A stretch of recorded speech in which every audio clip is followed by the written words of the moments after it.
विंध्य कल्पना में आपका स्वागत है। मित्रों, गीता जैसा कोई ग्रंथ नहीं है। जो इसे मन से अध्ययन कर जीवन में उतार लेगा वह इस भवसागर से मुक्त हो जाएगा। इसे हल्के में ना लें। आइए चलते हैं गीता अध्याय 2 के श्लोक 8 पर।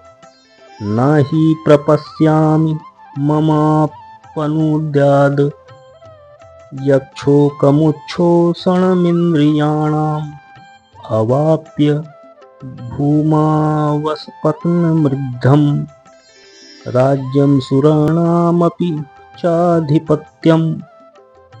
अर्थात कुछ संस्कृत शब्दों के अर्थ।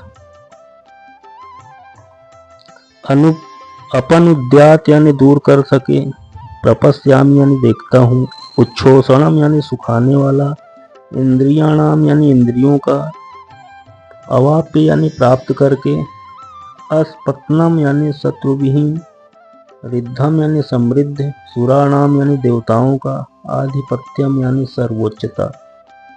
अर्थात अर्जुन श्री कृष्ण से कहते हैं, मुझे ऐसा कोई साधन नहीं दिखता जो मेरी इंद्रियों को सुखाने वाले इस शोक को दूर कर सके। स्वर्ग पर देवताओं की आधिपत्य की तरह इस धन धान्य संपन्न सारी पृथ्वी पर निष्कंटक राज्य प्राप्त करके भी मैं इस शोक को दूर नहीं कर सकूंगा। इस श्लोक का यही अर्थ है। और थोड़ा समझें तो यद्यपि अर्जुन धर्म तथा सदाचार के नियमों पर आधारित अनेक तर्क प्रस्तुत कर चुके थे, ऐसा लगता है कि वे अपने गुरु भगवान श्री कृष्ण की सहायता के बिना अपनी असली समस्या को हल नहीं कर पा रहे हैं। अर्जुन समझ गए थे कि उनका ज्ञान उनकी समस्याओं को दूर नहीं कर सकता। अतः अर्जुन की इस समस्या को केवल भगवान कृष्ण जैसे आध्यात्मिक गुरु ही सहायता कर खत्म कर सकते हैं। गुरु जो 100% कृष्ण भावना युक्त होता है वही एकमात्र प्रामाणिक गुरु है और वही जीवन की समस्याओं को हल कर सकता है।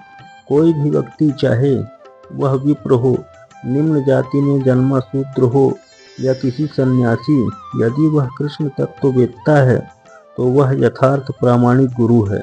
विद्वान ब्राह्मण भले ही वह संपूर्ण वैदिक ज्ञान में पारंगत हो, यदि वह वैष्णव नहीं है या कृष्ण तत्व वेत्ता नहीं है तो वह गुरु बनने का पात्र नहीं है। किंतु शूद्र यदि कृष्ण भक्त है तो वह गुरु बन सकता है। कृष्ण तत्व ज्ञान शांति तथा समरसता का उचित मार्ग है। यदि हम सदा के लिए शोक का निवारण करना चाहते हैं तो हमें श्री कृष्ण की शरण ग्रहण करनी चाहिए, जिस तरह अर्जुन ने किया। अर्जुन ने श्री कृष्ण से प्रार्थना की कि वे उनकी समस्या का निश्चित समाधान कर दें, और यही कृष्ण भावनामृत की विधि है।